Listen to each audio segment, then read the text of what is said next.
From a mother looking at her son with such disappointment that she excludes him from the family, to a father spending his final night alive trying to fix every mistake he's ever made, The Simpsons has moments that'll leave you speechless. Most people remember this show for Homer choking Bart or Bart's chalkboard gags, but buried in those 700+ episodes are stories about real pain, the kind of pain that makes you forget you're watching a cartoon. We're counting down the most devastating episodes this show ever produced, and what happens at number 1 might be the most heartbreaking moment in animation history. Starting off at number 10, we have Bart Gets an F, an episode that shows us something we rarely see: Bart Simpson actually trying. The whole thing kicks off with Bart realizing he's about to fail the 4th grade, and for the first time in his life, he's genuinely scared. This isn't just another detention or prank gone wrong. This is real failure staring him in the face.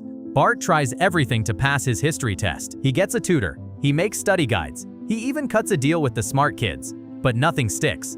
His brain just won't cooperate, no matter how hard he pushes. The night before the test, Bart does something we've never seen him do before. He prays. Not the fake kind, where he's asking for a new skateboard. Real desperate prayer. He's on his knees begging for just one more day to study, promising he'll be a better person if he just gets this chance. And when it actually snows the next day, giving him that extra time, Bart keeps his promise. He studies harder than he's ever studied for anything in his life. But here's where it gets brutal. Even after all that effort, after genuinely trying his absolute best for once, Bart gets an F. He's devastated. In complete frustration, he starts rambling to Mrs. Crabapple and accidentally mentions a real history fact he learned while studying. Something about George Washington and Fort Necessity. Mrs. Crabapple realizes Bart actually did study, that he really tried this time, so she gives him 1 extra point for proving he learned something. That single point changes his F to a D-. The second Bart realizes he passed, he loses it.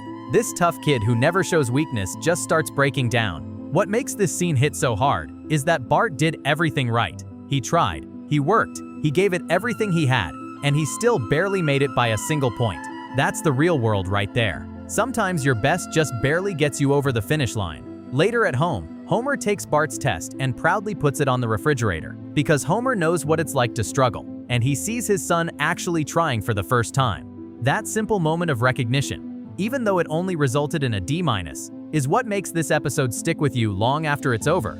Coming in at number 9 is Lisa's Substitute, and this one explores something incredibly painful: finding someone who truly gets you and then losing them. The episode starts simple enough. Lisa's teacher gets pregnant and needs to take time off, so a substitute named Mr. Bergstrom takes over the class. But this isn't just any substitute teacher. From day one, Mr. Bergstrom sees something in Lisa that nobody else does. He recognizes her intelligence, encourages her creativity, and actually listens when she talks. For Lisa, who constantly feels misunderstood and isolated in her family, this connection means everything. She's finally found someone on her wavelength, someone who makes her feel less alone. As the days go by, Lisa develops a serious attachment to Mr. Bergstrom. It's not just a student-teacher relationship anymore. He becomes this figure she looks up to, maybe even a small crush mixed with admiration. She starts to imagine what life would be like if he stayed forever, if she always had someone who understood her like this. But then reality hits hard. Lisa goes to invite Mr. Bergstrom to dinner, but when she gets to school, Miss Hoover is back and Mr. Bergstrom is just gone. No warning, no goodbye, nothing. Lisa finds out he already left for a new teaching job in Capital City. She's absolutely devastated. She runs to his apartment, then races to the train station, desperate to catch him before he leaves. When she finds him at the station, she's crying and begging him to stay, telling him he's the best teacher she'll ever have.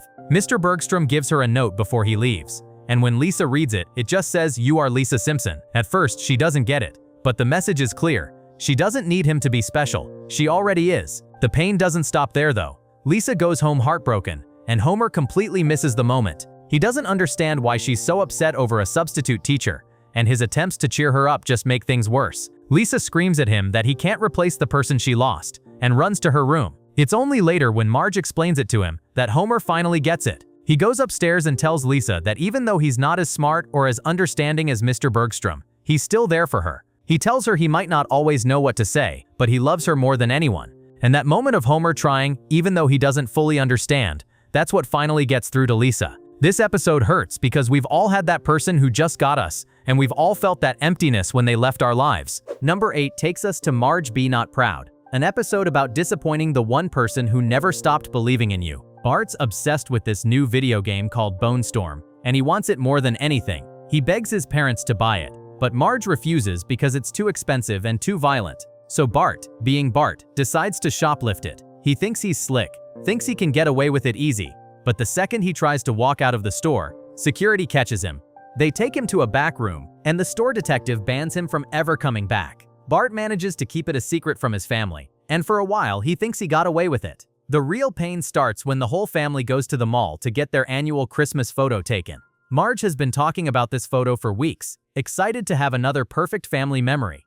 But they're getting the photo taken at the same store where Bart shoplifted. As they're all standing together ready to pose for the camera, the store detective spots Bart and immediately pulls him aside. Right in front of his entire family, the detective tells them everything. Marge is completely devastated. She doesn't yell or scream. She just looks at Bart with this cold disappointment that's so much worse than anger. From that moment on, things change. Marge starts treating Bart differently, like she's emotionally checked out. She's not mean to him. She's just distant. She stops including him in Christmas activities, stops looking at him the same way. For Bart, this is torture. His mom, the person who's always been in his corner no matter what stupid thing he did, has given up on him. He tries everything to get back in her good graces, but nothing works.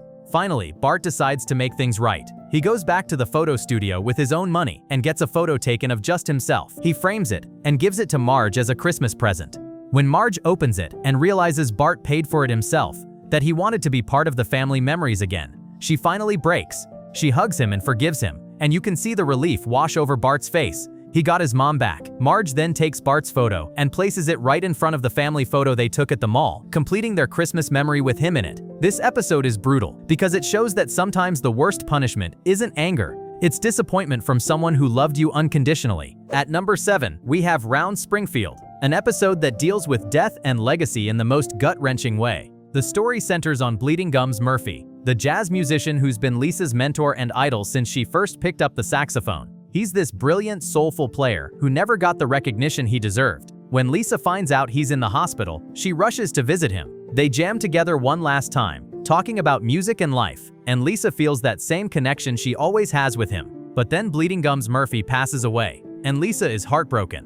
What makes it even worse is that nobody else seems to care. He died alone in a hospital with no family, no fame, no legacy. The funeral has almost no one there. This man who gave Lisa so much, who showed her the beauty of jazz and helped shape who she is, died forgotten by the world. Lisa becomes obsessed with making sure people remember him. She wants his music played on the radio, wants his story told, wants the world to know what they lost. But she keeps hitting walls. The radio station won't play his album because nobody's requesting it. The jazz community has moved on. It's like he never existed. Lisa finds out his only album is at a record store, but she doesn't have enough money to buy it. Bart sees how devastated she is and uses his own money to buy the album for her. She gets the local radio station to play it once, and for a brief moment, all of Springfield hears Bleeding Gums Murphy's music floating through the air. In the final scene, Lisa sees his spirit in the clouds, along with other deceased icons like Mufasa from The Lion King and Darth Vader, and he tells her that it doesn't matter if the world remembers him. What matters is that she does,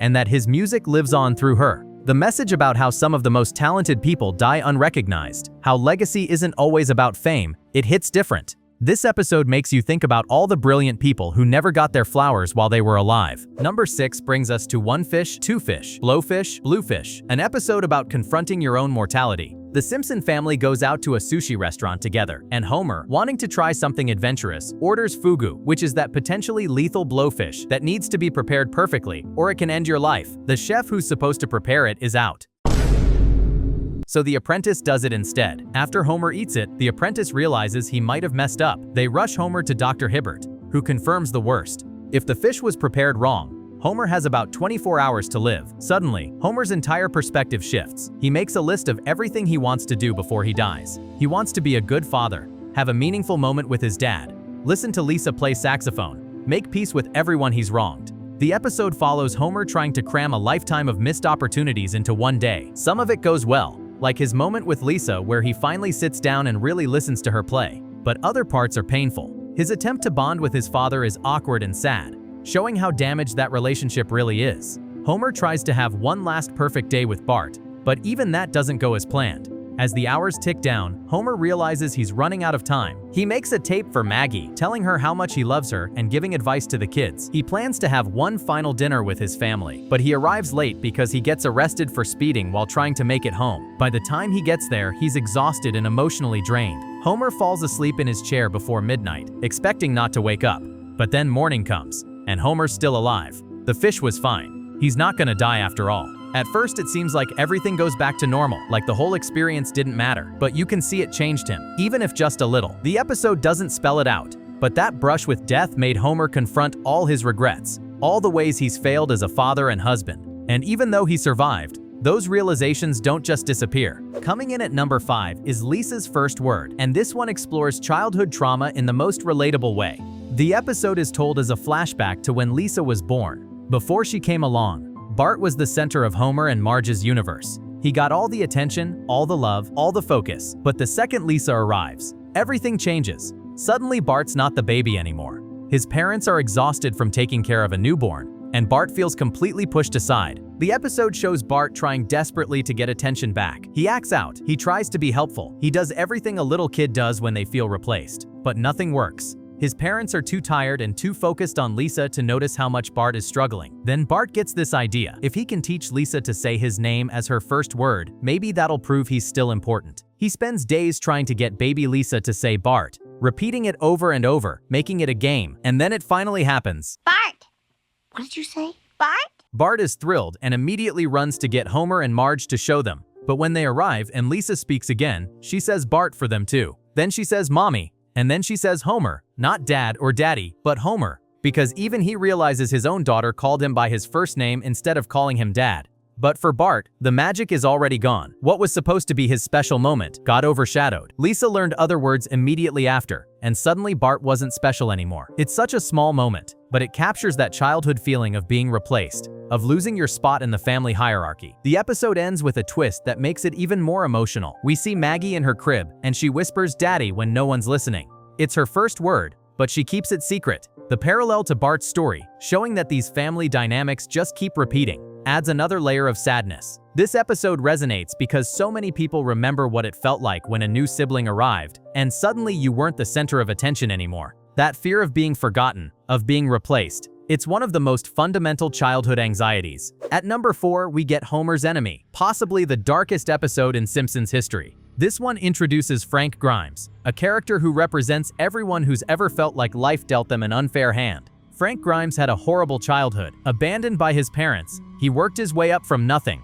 educated himself, struggled for every single thing he ever got. When he finally lands a job at the nuclear plant, he thinks his life is turning around. But then he meets Homer Simpson, and his entire worldview shatters. Homer is everything Frank Grimes isn't. He's lazy, incompetent, barely educated, and somehow he has a beautiful wife, 3 kids, a house, and job security. Frank cannot understand how someone who puts in 0 effort has everything, while he, who worked himself to the bone his entire life, has nothing. At first, Frank tries to befriend Homer, thinking maybe there's something he's missing. But the more time he spends around Homer, the more his frustration builds. He watches Homer cause accidents, forget basic safety procedures, and face 0 consequences. Meanwhile, Frank works overtime, follows every rule, and barely gets acknowledged. The breaking point comes when Homer enters a contest for children to design a nuclear plant, wins, and gets praised for it. Something in Frank just snaps. He has a complete mental breakdown in front of everyone, running around the plant mimicking Homer's careless behavior.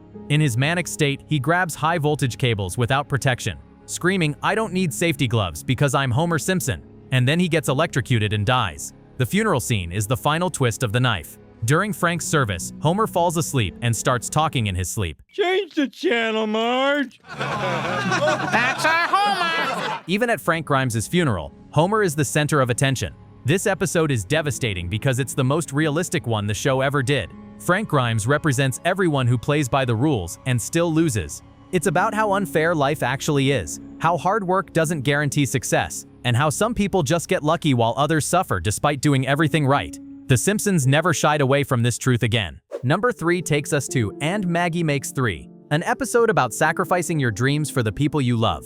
The story unfolds as a flashback explaining why there are no photos of Maggie in the family albums. Years ago, Homer finally got fed up with working at the nuclear plant. He was miserable, trapped in a job he hated, working for a boss who treated him like garbage. So he did something bold. He quit, just walked out and never looked back. Homer then got his dream job working at a bowling alley. The pay was terrible, but he didn't care. For the first time in his adult life, Homer was actually happy. He was working at a place he loved, around people he enjoyed, doing something that didn't crush his soul. You can see it in the flashback scenes. Homer has this light in his eyes that's usually not there. He's whistling while he works, joking with customers, living his best life. Then Marge tells him she's pregnant with Maggie. In that instant, you can see Homer's face change. He knows exactly what this means. The bowling alley job doesn't pay enough to support another child. His dream life is over before it really began.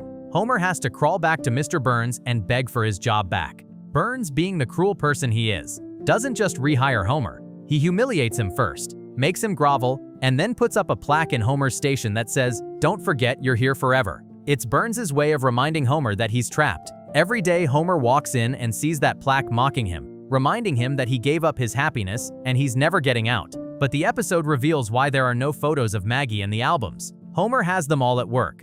He's covered that cruel plaque with pictures of Maggie, arranging them so the visible words now read, "Do it for her." Every single day, when Homer feels that crushing weight of working a job he hates, he looks at those photos and remembers why he's there. He didn't give up his dreams for nothing. He gave them up for his daughter. The episode ends without words, just Homer looking at that covered plaque, and it destroys you. This is the reality of parenthood that nobody talks about. Sometimes love means sacrificing the life you wanted for the life your family needs. Homer never got to be happy at work again, but he chose Maggie over his own happiness every single time. That's the most brutal kind of love. At number 2, we have Mother Simpson, an episode that finally answers the question that hung over the series for years. Where is Homer's mom? The episode starts with Homer faking his own death to get out of community service. But when the town holds a funeral for him, something unexpected happens. A mysterious woman shows up, and Homer realizes it's his mother, Mona. She's been in hiding for decades. The government's been hunting her since the 1960s because she was a radical activist who destroyed Mr. Burns' germ warfare lab. She's been on the run ever since, and Homer thought she was gone forever. For a brief moment, Homer gets to know his mother. They spend time together. She tells him stories about his childhood, explains why she had to leave. You can see Homer struggling with two conflicting feelings. He's happy to have her back, but he's also furious that she abandoned him. All those years of growing up without a mom, all that pain, it comes flooding back. They start to reconcile, working through decades of hurt in just a couple of days. Mona meets her grandchildren, reconnects with her husband, and for a moment it seems like maybe she can stay. Maybe this family can be whole again. But then the FBI closes in. They've tracked her down, and Mona has to run again. She can't stay, can't be part of Homer's life, because if she does, she'll spend the rest of her days in prison. The goodbye scene at the edge of town is absolutely brutal. Mona tells Homer she loves him, that she never wanted to leave, that staying away from him was the hardest thing she ever did. Then she drives off into the night, and Homer is left standing there alone. The episode ends with Homer sitting on the hood of his car, staring up at the stars in complete silence. No joke, no funny line, no musical cue, just Homer dealing with the fact that he lost his mother twice. Once as a child, and now again as an adult. This ending was so powerful that the show rarely referenced it afterward, because there was nothing left to say. The pain of that moment, of Homer watching his mother disappear for the second time in his life, knowing he might never see her again. It's one of the most devastating scenes in television history. And now we're at number 1, the absolute most heartbreaking episode in Simpsons history, Mona Leaves. This episode picks up years after Mother Simpson, and Homer's mom Mona returns to Springfield one more time. You're alive, and you baked a pie. Homie?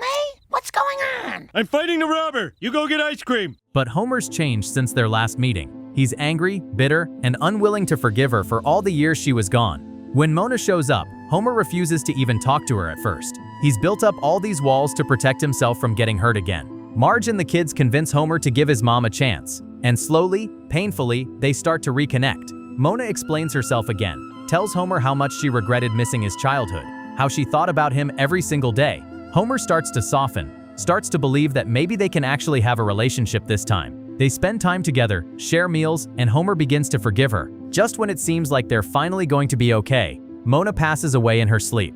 No warning, no final goodbye, just gone. Homer is absolutely destroyed. He never got to fully forgive her, never got to tell her everything he needed to say, and now it's too late forever. At the funeral, Homer discovers that his mom left behind very specific final wishes. She wanted her ashes to be shot from a particular spot at a particular time, aimed at a specific location. Homer's confused and angry. Even in death, his mother's giving him cryptic instructions instead of just being straightforward. But he follows through anyway, taking her ashes to the designated spot. When Homer launches the ashes at the exact time his mom specified, something incredible happens. The ashes disrupt a missile test that Mr. Burns' company was conducting, destroying their weapons program completely. It was Mona's final act of rebellion, her last stand against corporate greed and violence. Homer finally understands that even though his mother wasn't physically there for most of his life, she never stopped being his mom. She never stopped fighting for what she believed in, and she never stopped loving him. The episode ends with Homer making peace with his mother's memory, watching as the disrupted missile fails. Then we see a beautiful montage of Homer's memories with his mother from throughout the series, set to emotional music, showing all the precious moments they did have together. Homer breaks down completely, finally getting closure, but it came too late. Homer spent so much time being angry that he wasted the little time they had left. The regret of not forgiving her sooner, of holding on to that pain until it was too late. It's something Homer will carry forever. What makes this episode even more powerful is that it was dedicated to the mothers of the cast members who had recently passed away. The writers were processing their own grief through Homer's story, and you can feel that raw emotion in every scene. This isn't just a sad episode. It's about the permanent kind of loss that you never fully recover from. It's about regret, missed opportunities, and learning to forgive someone when they're no longer around to hear it. If you enjoyed this video, subscribe because there's way more content like this on my channel.